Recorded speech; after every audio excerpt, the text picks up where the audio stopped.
Got the stair walls built, and now I need to put a piece of drywall from there up to here, which is 11 feet. It's 3 feet wide. I'm going to do it in one piece. It's liable to snap in two, and it's kind of a difficult spot because you got the height of the stairs, so it's, putting a ladder or whatever, it's just going to make it difficult to put this up. So I built this thing where I put a couple screws, one screw there, to these 2x4s, and then they just lift up. So actually the drywall is going to set on these, and then I'll be able to lift it up in place. And then once I get it about a ½ inch away, I'll put a board across here, and I'll hold it in place while I screw it in there. So I'll be able to do this by myself.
Here, and that holds it. It's a little tight. I'm going to have to adjust that just a little on each side, but at least it's holding in place for me. Oh, and then it's on that OSB down there, so it can't slide down. It catches on that way down in the ceiling there, that little black piece. We've got the drywall all screwed up except on the edges where the 2x4s are that it was resting on.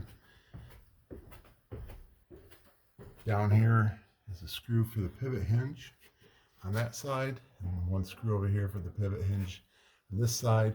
And once I put these screws in, it pulled it away from what it was resting on. This board here is just to keep these two tied together at a certain distance. Same with this board here. And we'll go ahead and take this board out. This is what we can use to adjust it so it gets tight. So we'll just go ahead and pull that out and let it down. And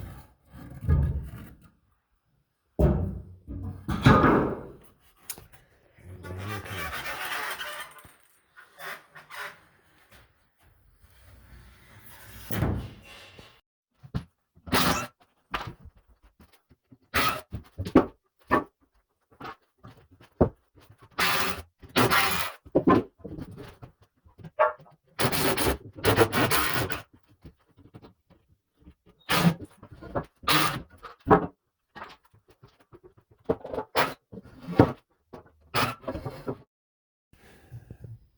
the corners of each one of these boards had to be cut off because down there it would have rubbed into the drywall when you were actually down. When you were lifting it up, it was hitting in the drywall, so we had to take the corners off. So every board that I used to make this drywall lift, I can reuse. I didn't really ruin anything. I just cut just the corner off a little bit on the 2x4s, but they're still full length, and the other boards that went in between were just some scrap lumber boards. So I didn't really waste any material. I just used what I had and going to reuse it to build other walls. But we got her all up, and just have to go down and screw each side, and we're done.